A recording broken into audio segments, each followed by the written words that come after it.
Our next topic is education. School districts across SC01 are grappling with overcrowding, aging infrastructure, and teacher shortages as they try to keep up with increasing demand and a steady influx of students. South Carolina also consistently falls near the bottom in education, with current U.S. News and World Report rankings putting our state at 42nd.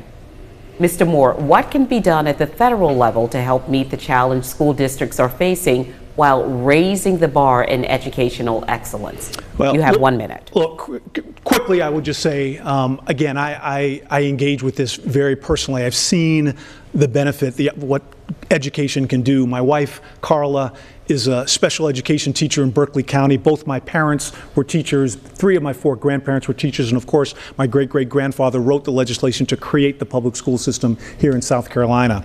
So I believe deeply in this. Again, 90% of our kids go to public schools. First, we've got to fund our public schools appropriately. We've got to, quit with these schemes of skimming dollars off to charter schools, or we need to fund our schools. Second, we need to pay our teachers. I see my wife and I see the FedEx packages coming, frequently from her, with her personally going out and buying supplies and things. What other business do we have to do that? Third, I would say, we need to try to shield our classrooms from a lot of the extreme political influence of groups that are trying to influence the curriculum or to ban books or the like. Thanks for your answer. Mr. DeFore, the same question to you. What can be done at the federal level to help meet the challenge school districts are facing while also raising the bar in educational excellence? You have 1 minute to respond. Thank you for the question. So I believe that in America and here in South Carolina, we need an education system that is second to none. I think it's not only a moral imperative, not just an economic imperative, but it's also a national security imperative. If we are not going to be educating the next generation, then we are going to fall behind as a country, and we will no longer be the leader of the free world. And I don't think anyone would like who the runner-up would be for that position. I think that we have to get serious about investing in our infrastructure in schools. As you mentioned, we have many buildings, schools that are falling apart. They need care and investment as well. We also need to take care of our teachers, support teachers' pay. I mean, teachers should not have to work multiple jobs just to make ends meet. And we certainly shouldn't be relying on them to pay for their own school supplies, for example, for their classrooms. That should be provided by the school district. So I think that there's a lot that we can do in South Carolina and in our country when it comes to public education. Thank you for your response. We will continue on the same topic of education. College tuition has skyrocketed 175% over the past 20 years. Mr. DeFore, what will you do to stem the cost of higher education? You have 1 minute to respond. Well, I think that we need to do all we can to reduce the cost of tuition in higher education. And we have to remember, when it comes to student loans, for example, and let's go back to basic finance. A lot of folks that took these student loans out, they took high interest loans out, and they've already paid the principal down, and now banks are just making a lot of money on the interest.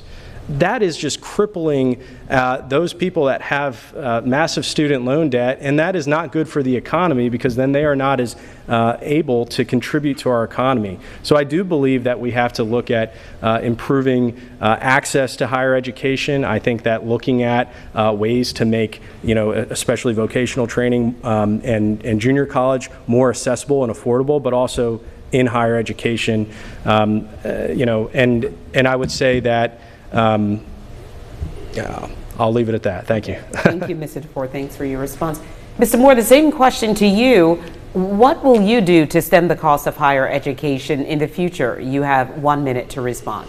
Well, first, I think we need to understand the root of the problem. And I think, colleges and universities conspired with financial institutions and the government in their creating guaranteed financial instruments that allowed colleges and universities to just raise, tuition prices just indiscriminately almost. And so I think we need to wrest that problem. We need to, get in the middle of that, and we need to, work hard to keep those prices down. But I think public colleges and institutions is a part of the solution as well. I believe that we should have public universities that allow, students to come and to get an education. That should be a meaningful part. So I think, again, getting in the way of this college, university, and financial institution kind of cabal, and then helping to support public institutions, I think is the way to go.